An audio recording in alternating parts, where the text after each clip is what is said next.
Hablamos con Claudia Márquez, arquitecta y gasista matriculada. Bueno, se vino el frío y nos da las recomendaciones de usar correctamente el gas domiciliario.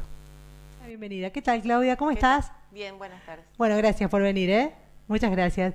Bueno, Claudia, vamos a hablar un poquito de los artefactos. Sabemos que año tras año hay estadísticas, no lo decimos nosotros, que demuestran la cantidad de personas que fallecen en realidad por algún artefacto que está mal instalado. Sabemos que en esta época, ahora es justo cuando vienen que tenemos que prender los calefactores. Bueno, quiero que nos cuentes un poquito cómo hacer o qué artefactos tenemos que tener en cuenta que estén en buenas condiciones. A ver, tenemos 2 calefactores, 3 calefactores, cuántas rejillas. Contanos un poquito de lo que no podemos dejar de visualizar en este invierno. Claro, lo que hay que tener en cuenta es, digamos, que todos los artefactos, tanto la cocina, los calefactores, el termotanque, digamos, necesitan un mantenimiento. Bien. Uno, cuando arranca ahora a hacer frío, dice, lo prendo. Sí. Normal dice, bueno, el calefactor hace olor.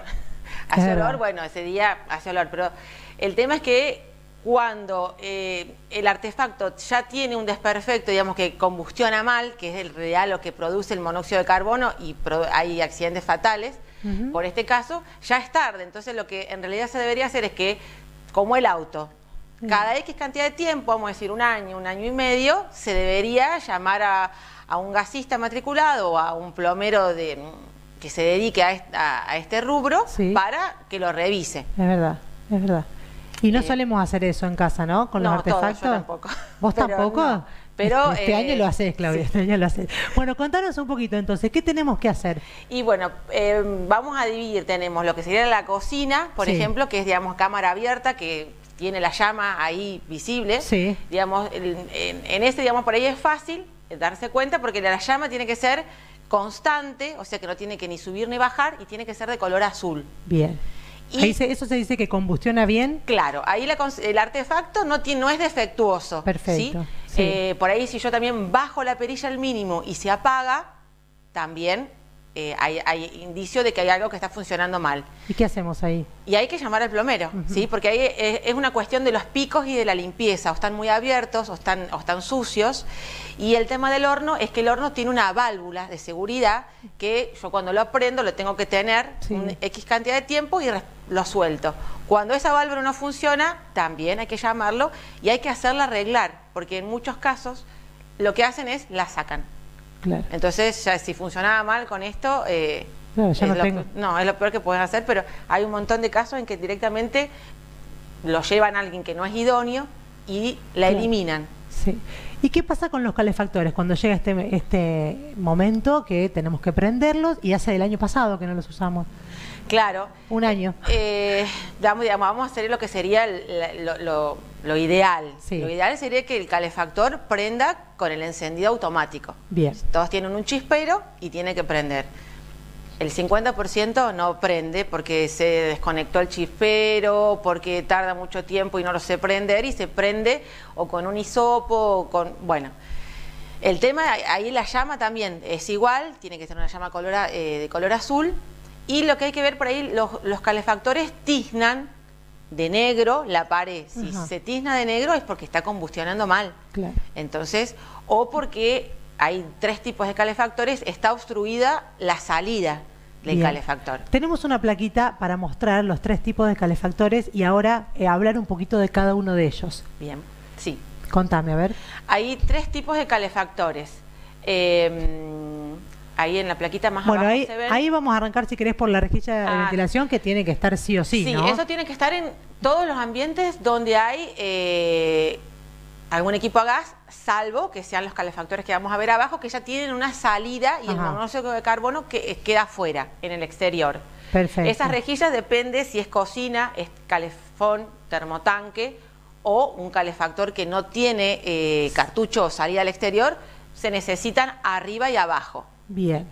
Esas rejillas se colocan cuando se coloca el calefactor, sí o sí. Claro, sí, eso se coloca cuando uno tiene una inspección realizada por la prestataria, que en nuestro caso es Litoral Gas, y tiene que tener la sección de la rejilla como vimos ahí. Bien. Eso lo calcula todo el gasista matriculado y lo coloca el plomero, el gasista. Bien. Lo que sí, esa rejilla no tiene que estar tapada, porque muchas veces yo sé que las hendiduras son abiertas y depende cómo están orientadas, entra frío. Entra frío. Entonces la gente las tapa, claro. Pero si yo las tapo, estoy evitando de que salga el monóxido de carbono y entre el aire. Entonces el ambiente no tiene una ventilación permanente, que es el nombre que tienen esas rejillas. Claro. Recién veíamos los calefactores y arrancábamos con ese de tiro balanceado, si no me equivoco, ahí Cucho lo volvemos a poner. Como decíamos recién, hay 3 tipos de calefactores. Ahí tenemos el ahí se ven 2. Ahí sí. El de abajo, que dice que es TV, es el que tiene el cartucho que sale atrás del calefactor, que generalmente por ahí es el que más común, vamos a decir. Sí. Después tenemos el TBU, que es el que tiene los que salen, los caños que salen al techo. Al techo. Sí, por ahí esos tienden, depende la marca, a veces se apagan, entonces la gente por ahí los trata de sacar, entonces ya no cumple la función porque no tiene la entrada de aire y la salida de monóxido de carbono. Bien. De los gases. Y hay uno un poquito más abajo. No, ahí están solamente esos 2. Esos y 2, el tercero sería el que no tiene salida, pero que se puede poner solo en ambientes que no sean de estar nocturnos. Claro, no ambientes de tránsito, que yo que estoy de pasada. En un comedor, en una oficina, en las escuelas. Pero tiene que tener las rejillas. Perfecto. Si pongo los que no tienen salida. Perfecto. ¿Qué importancia tiene esa llave de corte que veíamos? La llave de corte es porque supongamos de que empieza a perder gas o yo veo que combustiona mal y por ahí hace una llama más grande, yo tengo que poder cortar. Perfecto. Y evitar que el artefacto quede sin el suministro de gas. Generalmente en el 90% de los casos está, digamos, el artefacto y la llave a la vista. Pero hay veces que uno hace la instalación de algo que quiere colocar con el tiempo y la llave usa una que está de la cocina, supongamos, y quiere poner un hornito de esos tambores y usa la misma llave. Claro. Entonces por ahí cuando si llega a pasar algo no está al alcance. Claro, o si lo usa alguien cocinando que no es el propietario, no sabe dónde buscar la llave. O sea que hay que tener mucho cuidado. Tenemos también una placa de unos tips a tener en cuenta para... como vos recién lo iba diciendo, pero bueno, lo podemos nombrar. Ahí están como marcaditos. Claro, los artefactos, como decimos recién, en buen estado y el ambientes permitidos. Claro. Ahí hablábamos recién de del sin salida, que no pueden estar en ambientes. No pueden estar en los dormitorios. En los dormitorios. ¿Hay alguno que sea ideal, digamos, el tiro balanceado? Cualquiera de los otros 2 que tengan salida al exterior, tanto que el que tiene el cartucho para atrás o el que tiene los caños para arriba, pueden ir en el dormitorio. Bien. En el baño no puede ir ninguno. Está prohibido. Perfecto. ¿Sí? Por el tema de los vapores y del monóxido de carbono. Eso pasaría a ser más peligroso entonces. Eso, ¿no? Es lo más peligroso que hay. En algunos casos hasta llegó a estar el calefón en la ventanita del baño, no acá en el pueblo, sino en las ciudades, en la ventana del baño y entre la combustión del calefón y el monóxido de carbono, la persona se ha desvanecido y ha fallecido ahí en el baño. Espacios con ventilación, rejillas, eso también lo nombramos recién. Tienen que ser permanentes y no tienen que taparlas con un cartón cuando hace frío. Conductos de chimenea sin obstrucción, por supuesto, eso revisado todo previamente. Claro, porque hay veces idóneo. Que todas están en el techo, generalmente nadie hace una revisión, pero hay veces que o se llena, hay hojas cerca o los pájaros hacen nido en el verano, eso. Entonces después no funciona. Hablamos de la llama, que tiene que ser de color azul, y la verificación del pago de la factura para evitar el corte. Claro, porque hace un par de años el tema del no pago hace de que te corten el suministro y después tengan que hacerte una inspección y tengan que regularizar todo y generalmente en el 99% de los casos hay algo que no está en regla. O porque las rejillas son viejas y hay que cambiarlas por las nuevas, o se agregó algún artefacto, o hay alguna pequeña pérdida en algún robinete o en alguna virola de un artefacto, entonces... Perfecto. Hablemos de lo que no tenemos que hacer, que también tenemos una última placa para hablar de esto, y son cosas que tenemos que tener en cuenta porque muchas veces desconocemos, ¿no?, este tema. ¿Qué es lo que no tenemos que hacer? Generalmente por ahí lo que se hace es, sobre todo por acá en el pueblo, se usan esos hornitos para cocinar, o los discos, y los conectan de manera... digamos, están prohibidos, que si no son instalados correctamente, pero los ponen con una manguera o con alguna conexión que no está autorizada. Entonces eso hay que evitarlo, y aparte que no está fijo. También es un problema de que por algún movimiento uno lo pueda correr o para limpiar. Exacto. O lo que sea, y bueno, bien.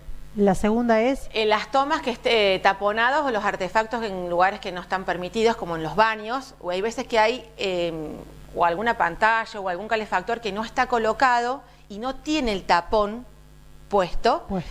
Sí tiene la llave cerrada, pero por ahí hay veces los chicos que juegan están en una altura y lo abre y a lo mejor un poquito y sale, ya eso es gas. Claro. Como es monóxido de carbono, también es peligroso y está prohibido. Y por último...